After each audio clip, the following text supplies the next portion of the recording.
Elizabeth Harper's bare feet were bleeding as she stumbled down the dusty Wyoming road. Her 3-year-old daughter, Lucy, clutched against her chest. The August sun beat down mercilessly on their heads, and Elizabeth could feel her strength ebbing away like water through a broken dam. It had been 2 days since they'd fled the homestead in the dead of night. 2 days since Elizabeth had made the hardest decision of her life. The bruises on her ribs still ached from Marcus's last beating, a reminder of why she'd finally found the courage to run.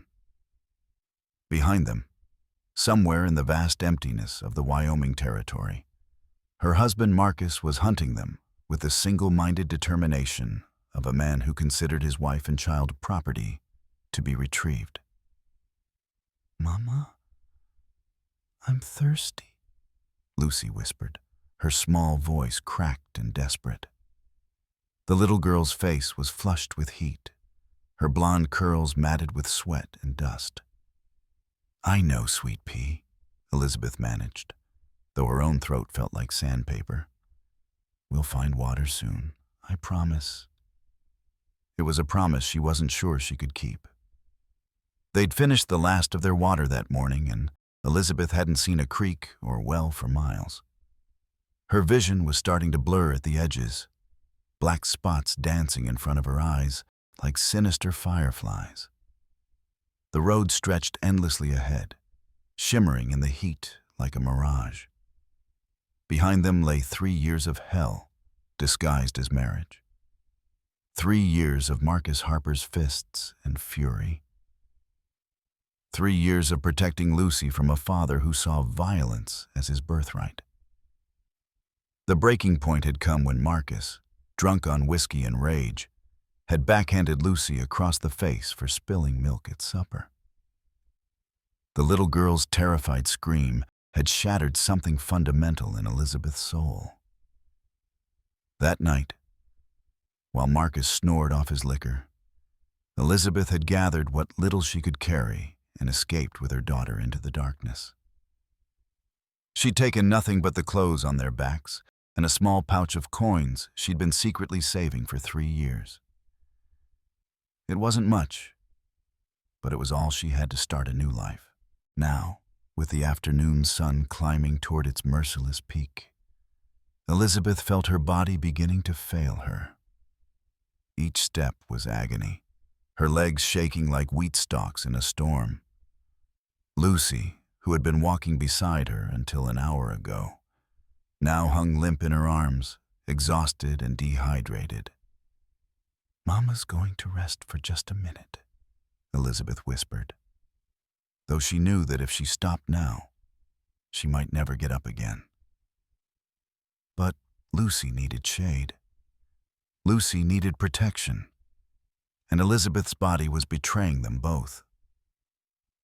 She spotted a cluster of sagebrush about 20 yards off the road, thick enough to provide cover.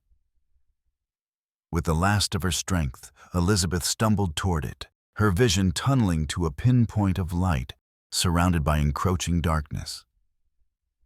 "Lucy, baby, listen to Mama," Elizabeth said, her voice barely audible. She set her daughter down in the shade of the largest bush, pulling off her own worn shawl to cover the child. "You need to stay right here, no matter what happens. Stay hidden until someone safe comes for you." "Where are you going, Mama?"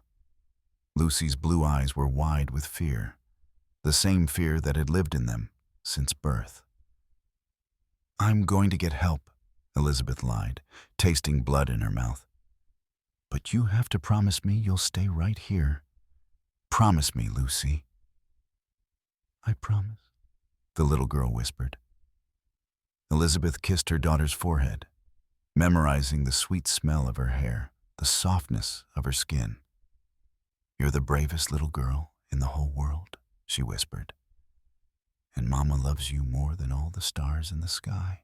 Lucy's tiny hand reached up to touch Elizabeth's face.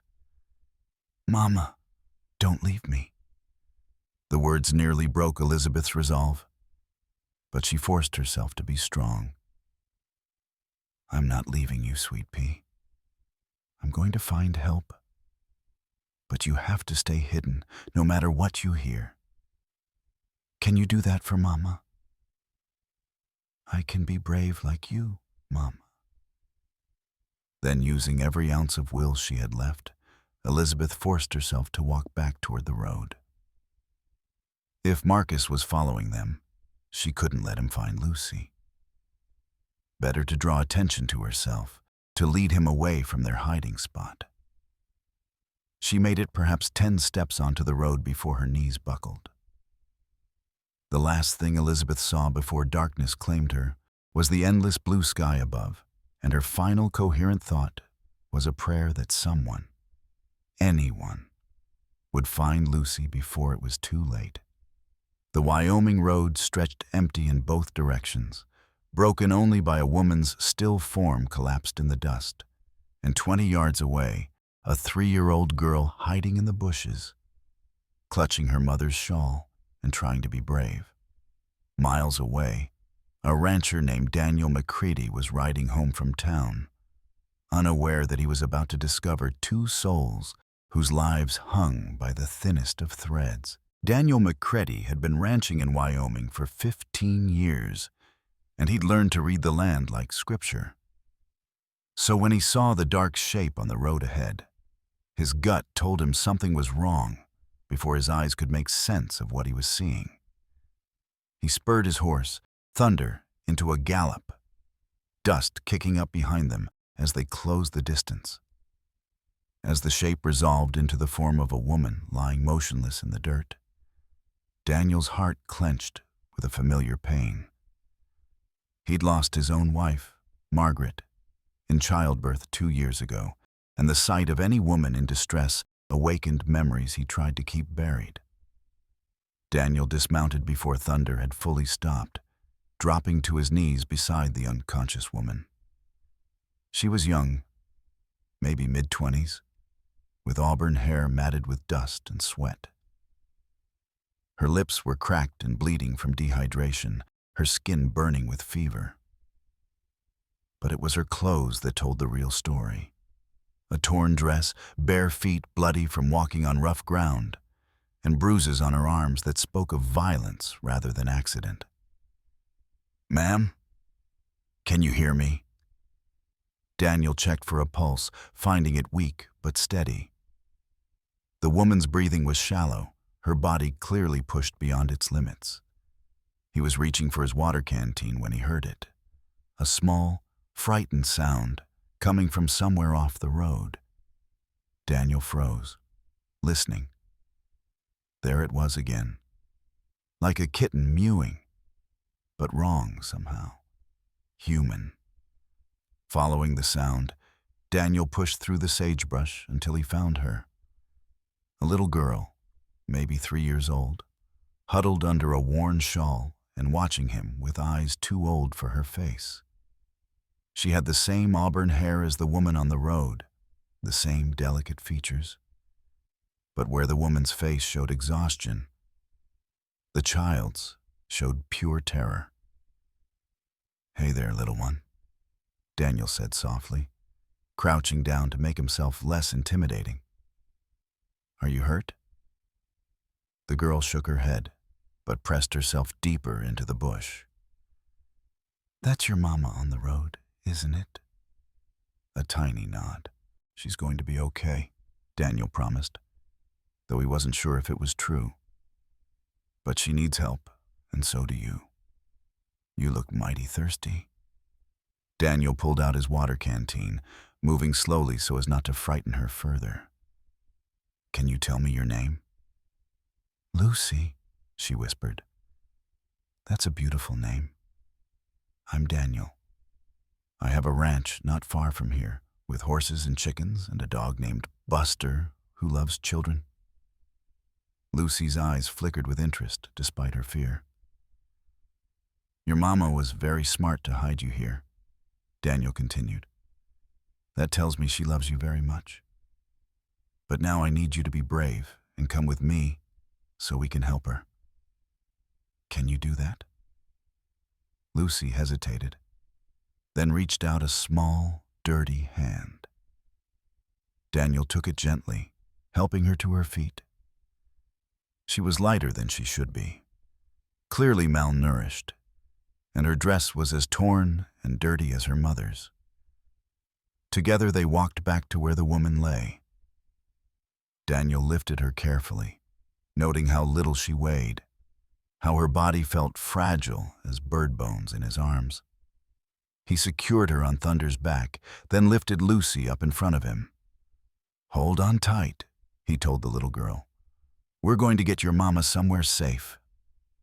As they rode toward his ranch, Daniel's mind raced. These weren't travelers who'd simply run into trouble. The woman's injuries, their malnourished state, the way they'd been traveling on foot with no supplies. This spoke of desperation, of running from something or someone dangerous. Daniel had seen enough domestic violence in his time to recognize the signs. His own sister had fled an abusive husband years ago, showing up at his door with similar bruises and the same haunted look in her eyes. He'd sworn then that his ranch would always be a sanctuary for those who needed it. "Is your papa coming after you?" Daniel asked Lucy gently as they rode. The little girl's body went rigid. "Papa's mean," she whispered. Those two words confirmed what Daniel had already suspected. This woman, this mother, had risked everything to save her child.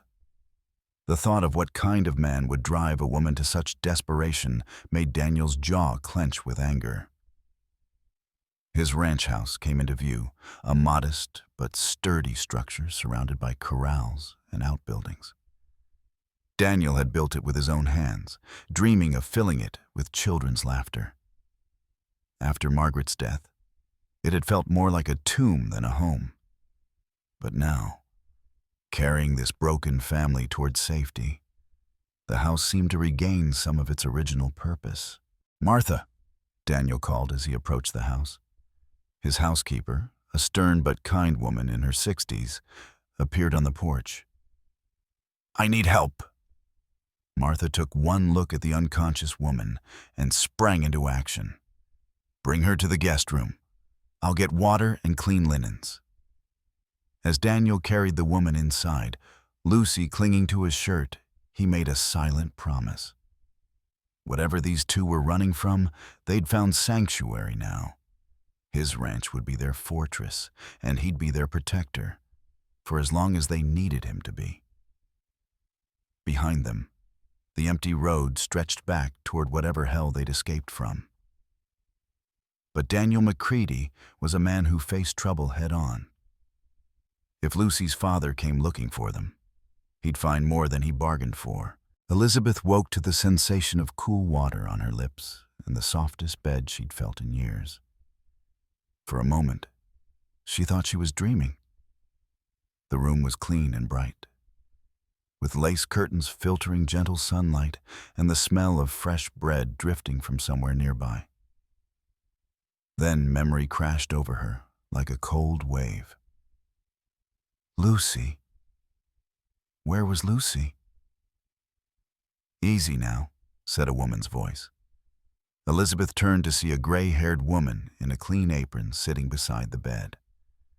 "You're safe, dear, and your little girl is fine. She's downstairs helping me make biscuits." "Lucy?" Elizabeth's voice came out as a croak. Right as rain, a bit thin and scared, but nothing that good food and kindness won't cure. "I'm Martha Peterson, by the way. This is the McCready Ranch." Elizabeth struggled to sit up, her head spinning. "I need to see her. I need to." "You need to rest," Martha said firmly but kindly. "That child has been asking for you every hour, but she's safe. Mr. Daniel's been watching over her like a hawk." The memories were fragments, collapsing on the road, hiding Lucy in the bushes, the desperate hope that someone would find her daughter. "How long have I been unconscious?" 2 days. You were burning with fever, completely dehydrated. Another few hours and Martha trailed off, but Elizabeth understood. She'd come close to dying, close to leaving Lucy alone in the world. Mr. Daniel found us? On the road. Said you'd hidden the little one real clever-like. Smart thinking, though it near broke his heart to see her so scared. Elizabeth closed her eyes, overwhelmed by the kindness of strangers.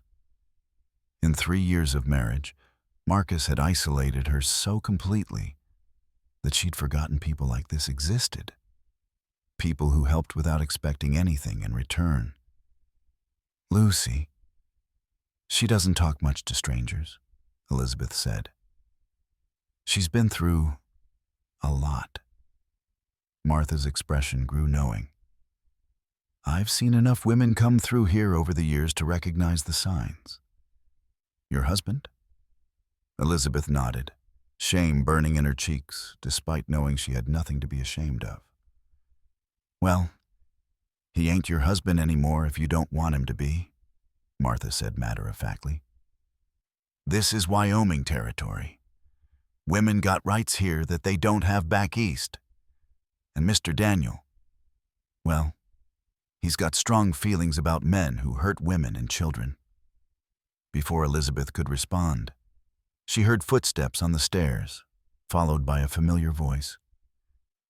Mama! Lucy burst through the doorway, her face clean and her hair brushed, wearing a little dress that was clearly too big for her, but clean and whole. She launched herself onto the bed, and Elizabeth gathered her daughter close, breathing in the sweet scent of her hair. I was so scared, Mama, Lucy whispered against her neck. But Mr. Daniel said you were just very tired and needed to sleep. I'm here now, baby girl. Mama's here. A man appeared in the doorway, tall, with kind brown eyes and work-worn hands that spoke of honest labor. This must be Daniel McCready, the man who'd saved them both. Mrs. he began, then stopped, realizing he didn't know her name. Harper, Elizabeth said, then corrected herself. Elizabeth. Just Elizabeth. Daniel nodded, understanding the significance of leaving off the surname. Miss Elizabeth, then. How are you feeling? Better. Thank you. I can't ever repay what you've done for us. No need for repayment.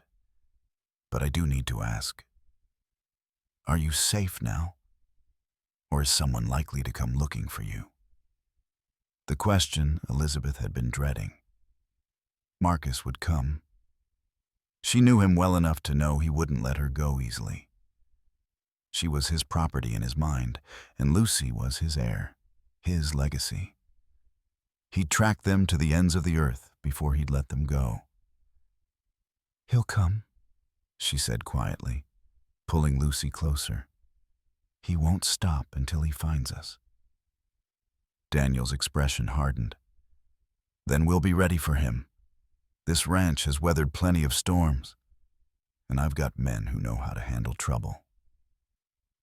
You don't understand, Elizabeth said, fear creeping into her voice. Marcus isn't just violent. He's smart. He has money, connections. He'll bring the law with him, claim I kidnapped his daughter. Let him try, Daniel said simply. This is my land and you're under my protection now. Both of you. Martha stood up, smoothing her apron. Lucy, honey, why don't you help me finish those biscuits? Your mama needs to rest a bit more, but she'll be down for supper. After they left, Daniel moved closer to the bed, his expression serious. I lost my wife 2 years ago, he said quietly. Childbirth.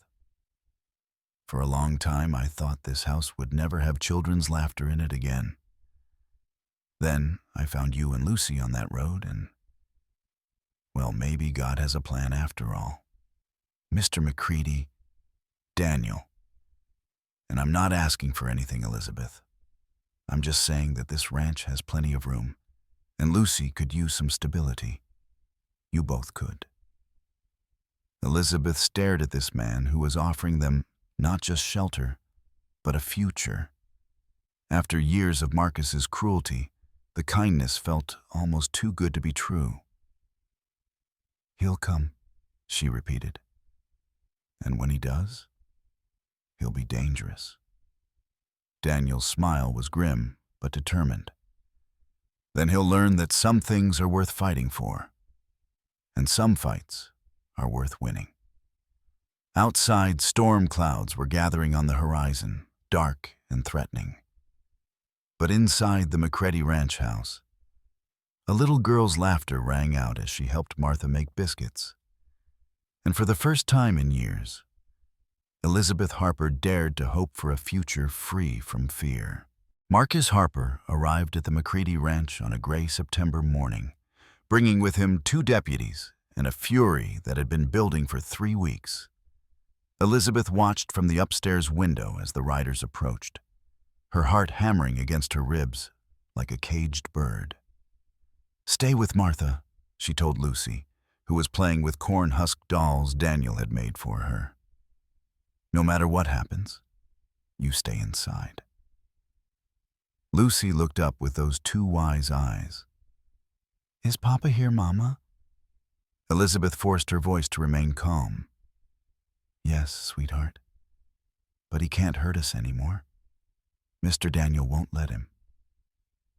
Downstairs, Daniel was waiting on the porch, his hands relaxed but ready. He'd sent word to his ranch hands that morning, and Elizabeth could see them positioned strategically around the yard. These men had fought Indians, rustlers, and nature itself. One angry husband didn't intimidate them. "That's far enough," Daniel called when Marcus was still 50 yards away. Marcus Harper was exactly what Elizabeth had described. A big man with cold eyes and an air of entitlement that sat on him like expensive clothing. He rode like a man who'd never been told no, who believed the world owed him whatever he wanted to take. "I'm looking for my wife and daughter," Marcus announced, his voice carrying the authority of someone used to being obeyed. "I have reason to believe you're harboring them unlawfully." "I've got 2 women on my property," Daniel replied calmly. "Both of them chose to be here." One of the deputies, a thin man with nervous eyes, spoke up. "Mr. Harper says his wife stole his child and ran off in the night. That's kidnapping and theft. Can't steal what belongs to you," Daniel said. "And a woman can't kidnap her own child." Marcus's face darkened. "My wife is not well, McCready. She's always been fragile, prone to hysteria. She doesn't know what's best for herself or the child." Elizabeth felt the familiar stab of rage at Marcus's words. He'd always painted her as weak, unstable, whenever anyone questioned his treatment of her. It was his way of controlling the narrative, making himself the long-suffering husband dealing with a difficult wife. "Funny thing about that," Daniel said, stepping down from the porch. "The woman I found looked plenty stable to me. Scared, hurt, half dead from walking across Wyoming with her child, but stable. Question is, what was she so scared of?" "I'll thank you not to psychoanalyze my wife," Marcus snapped. "I want her and my daughter returned immediately, or I'll have you arrested for interference." "On what grounds?" The second deputy, older and wiser looking, had been studying the scene carefully. "Mr. Harper, this doesn't feel right. If your wife left voluntarily—" "She's not capable of making that decision," Marcus shouted, his composure finally cracking. "She's my wife, my property, and that child is my heir." The words hung in the air like gunpowder smoke. Daniel's expression went stone cold. "Your property?" Daniel repeated softly. "Did you just call a woman your property?" You know what I meant. I know exactly what you meant. At that moment, Elizabeth appeared on the porch. She'd made her decision. She wouldn't cower upstairs while Daniel fought her battles. She was done hiding. "Hello, Marcus," she said, surprised by how steady her voice sounded. Marcus's expression shifted to the practiced concern he'd always used in public. "Elizabeth, darling, you've caused us all such worry. Come home now. Bring Lucy. We'll forget this whole unpleasant episode." No. The simple word hit Marcus like a physical blow. Elizabeth had never said no to him before, not in 3 years of marriage.